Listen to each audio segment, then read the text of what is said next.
Lampstand in the Kitchen, reading chapter 5 of John. So John chapter 5. After this, there was a feast of the Jews, and Yeshua went up to Jerusalem. Now there is in Jerusalem by the sheep gate a pool, in Hebrew called Bethzatha, which has 5 porticos. In these lay a multitude of invalids, blind, lame, paralyzed.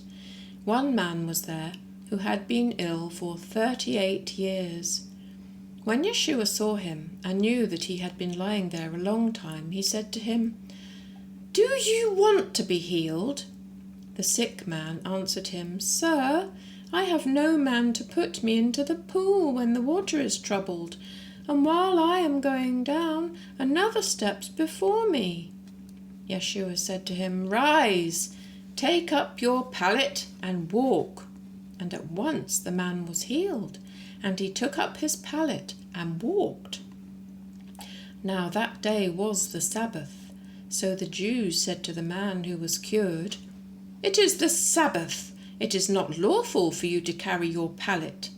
But he answered them, "The man who healed me said to me, 'Take up your pallet and walk.'" They asked him, "Who is the man who said to you, 'Take up your pallet and walk'?" Now the man who had been healed did not know who it was, for Yeshua had withdrawn, as there was a crowd in the place. Afterward, Yeshua found him in the temple and said to him, "See, you are well. Sin no more, that nothing worse befall you." The man went away and told the Jews that it was Yeshua who had healed him. And this was why the Jews persecuted Yeshua, because he did this on the Sabbath. But Yeshua answered them, "My Father is working still, and I am working." This was why the Jews sought all the more to kill him, because he not only broke the Sabbath, but also called God his own Father, making himself equal with God. Yeshua said to them, "Truly, truly, I say to you, the Son can do nothing of his own accord, but only what he sees the Father doing. For whatever he does, that the Son does likewise. For the Father loves the Son, and shows him all that he himself is doing. And greater works than these will he show him, that you may marvel. For as the Father raises the dead and gives them life, so also the Son gives life to whom he will. The Father judges no one, but has given all judgment to the Son, that all may honour the Son, even as they honour the Father. He who does not honour the Son does not honour the Father who sent him. Truly, truly, I say to you, he who hears my word and believes him who sent me has eternal life. He does not come into judgment, but has passed from death to life.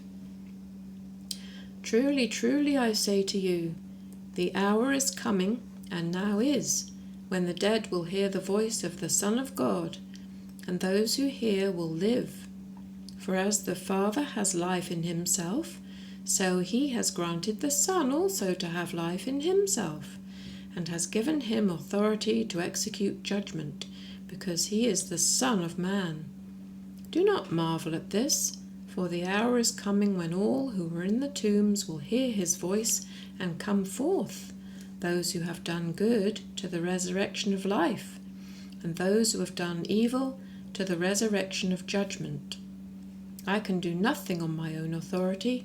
As I hear, I judge, and my judgment is just, because I seek not my own will, but the will of him who sent me.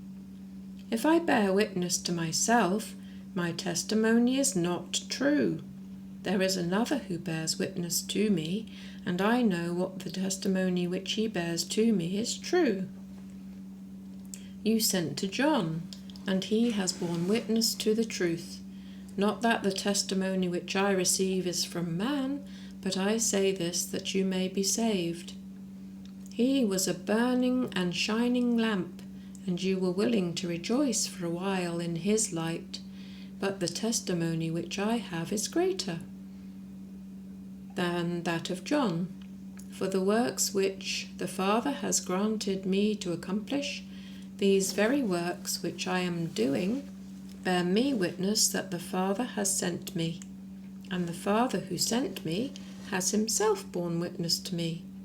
His voice you have never heard, his form you have never seen, and you do not have his word abiding in you, for you do not believe him whom he has sent.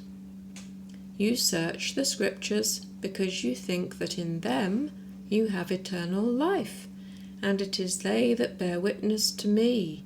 Yet you refuse to come to me that you may have life. I do not receive glory from men, but I know that you have not the love of God within you. I have come in my Father's name, and you do not receive me. If another comes in his own name, him you will receive. How can you believe who receive glory from one another, and do not seek the glory that comes from the only God? Do not think that I shall accuse you to the Father. It is Moses who accuses you, on whom you set your hope. If you believed Moses, you would believe me, for he wrote of me. But if you do not believe his writings, how will you believe my words? God bless you.